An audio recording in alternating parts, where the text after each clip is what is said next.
The 2025 UMNO General Assembly is now underway at the World Trade Center, Kuala Lumpur. And as delegates stream in and debates unfold, one thing is clear, this assembly is not just about speeches, but about recognition. Tunjuk kat pemimpin parti yang Akmal serius. Tapi saya yakin Akmal takkan berani letak jawatan. Yalah, gaji Exco dapat, gaji Adu pun dapat.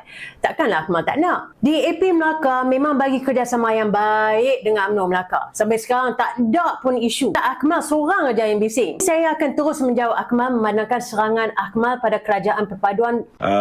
Takut hilang jawatan. Jadi saya cadangkan supaya Akmal mulakan dengan melepaskan jawatan Ketua Pemuda, melepaskan jawatan YB dan juga sebagai Exco Kerajaan Negeri Melaka.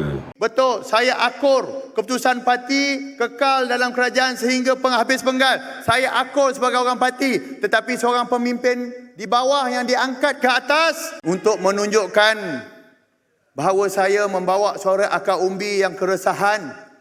Dengan ini, saya meletakkan jawatan saya sebagai Exco Kerajaan Negeri Melaka berkuat kuasa pada minggu hadapan.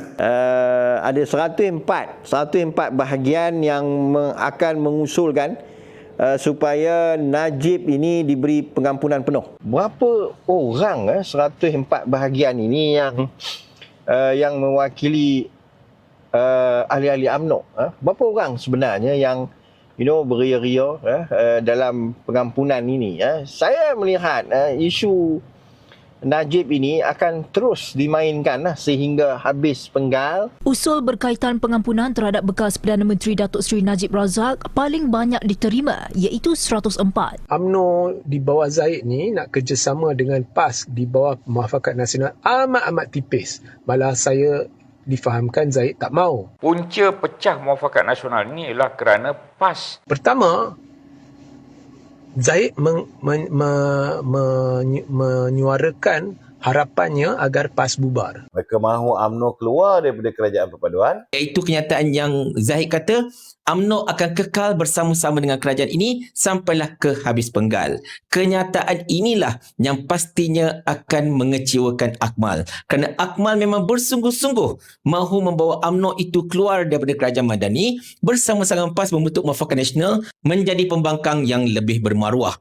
Punyalah Akmal bertegas sampai dia bergaduh dengan DAP sekarang ini. Sampai dia kata DAP keluar kerajaan perpaduan dekat Melaka dan macam-macam lagi kan. Tapi DAP balas balik. Dia kata apa hak Akmal? Lu siapa? Bak kata ahli Parlimen Kota Melaka kan. Tapi itulah. Itu suara yang kita bawa. Tapi apabila keputusan parti memutuskan untuk kekal dalam kerajaan perpaduan sehingga habis penggal, kena faham. Habis penggal mungkin 2 tahun. Cip mungkin 2 jam. Harap 2 jam lah. Kita sebagai pemuda UMNO, kita akur dan hormat keputusan parti. Kita akur. Definitely the hottest news is sensational enough is the rumours about Khairi Jamaluddin going back into UMNO. Dia kata jangan bawa Syaril Hamdan, jangan bawa Khairi Jamaluddin masuk semula. Ada, saya tak nak beritahu nama. Tapi, jangan risau cik. Saya dah cuci dah semua, jangan risau. Tapi, saya tanya kenapa?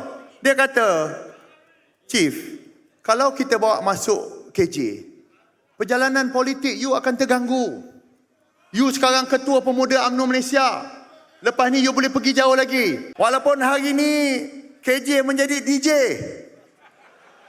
Tapi saya percaya insyaAllah KJ akan kembali ke pentas di satu hari nanti. Sementara itu, bekas Ketua Pemuda UMNO Khairi Jamaluddin membuat kemunculan pertamanya di PAU sejak dipecat daripada parti itu 3 tahun lalu.